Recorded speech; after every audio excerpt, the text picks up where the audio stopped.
আপনি জানেন আপনি কে? আপনি কি পাইছেন নৌকা করে? কিছু পাইছেন আপনি? আর যে বড় বড় নেতাগুলো ছিল ওগুলা কোটি কোটি টাকা কামিয়ে আজকে লন্ডনে ঘুমাচ্ছে। আজকের কথাগুলো কোনো রাজনৈতিক আলাপ নয়, কোনো দল নিয়ে নয়, কিচ্ছু নিয়ে নয়। আমি একজন বাংলাদেশের স্বচ্ছ নাগরিক। আমার অধিকার অনুযায়ী আমি আজকের কথাগুলো বলবো। আপনি জানেন আপনি কে? আপনার পরিচয় কি? আপনি পরিচয় দেন আপনি একজন বাংলাদেশের নাগরিক। আপনার কাছে ভোটার আইডি কার্ড থাকা মানে আপনি বাংলাদেশের নাগরিক না। আপনি জানেন না আপনার গণতন্ত্রের অধিকার কি? একটা দেশের মধ্যে আপনার কতটুকু অধিকার, কতটুকু প্রাপ্য আপনি জানেন না ওইগুলো কি? আপনি মাথা উঁচু করে কথা বলতে পারেন না। আপনি কিসের নাগরিক ওই দেশের? শুধু ভোটার আইডি কার্ড থাকলে তো আপনি দেশের নাগরিক হবেন এমনটা না। আপনি জানেন না আপনার কতটুকু মূল্য আছে, এমনকি আপনি এটাও জানেন না আপনার আসল পরিচয় কি, আপনার কতটুকু অধিকার এই গণতন্ত্রের দেশে।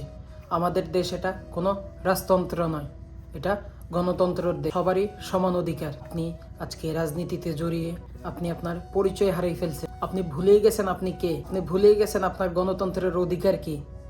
আপনি ভুলেই গেছেন আপনার কতটুকু অধিকার আছে এই দেশ। কার্ডটা থাকা মানে আপনি বাংলাদেশের নাগরিক। আপনি জানেন একটা ভোট আপনার কতটুকু দামি? আপনি এটা জানেন না। কি পাইছেন রাজনীতি করে? কি পাইছেন? কিচ্ছু পাইছেন? কিচ্ছু পান নাই। এদিকে তাকিয়ে দেখেন বিগত 17 বছর যারা বাংলাদেশে রাজত্ব করে গেছে, ওয়ার্ড পর্যায়ের যেই নেতাগুলো ছিল এগুলোর আজকে কি দশা? ওরা কি টাকা কামাতে পারছে? পারে নাই। ওরা আজকে ঘর ছাড়া, মা ছাড়া, বাবা ছাড়া। ওরা এখন ফেসবুকে এসে স্ট্যাটাস দিতেছে সে ব্যালটে নৌকা নাই, সে ব্যালটে ভোট নাই। আপনি কি পাইছেন নৌকা করে? কিছু পাইছেন আপনি? আর যে বড় বড় নেতাগুলো ছিল ওগুলা কোটি কোটি টাকা কামিয়ে আজকে লন্ডনে ঘুমাচ্ছে।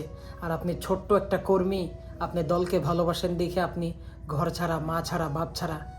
কি পাইছেন আপনি আপনার রাজনৈতিক বয়সে? বুকে হাত দিয়ে বলেন। আপনি ভুলে গেছেন আপনার আসল পরিচয় কি, আপনার জাতীয়তা কি। আপনি একজন বাংলাদেশের নাগরিক। আপনি দল বাদ দেন, কোনো দলের আলাপ নয় এখানে। আপনি সঠিকভাবে চিন্তা করেন আপনি কে?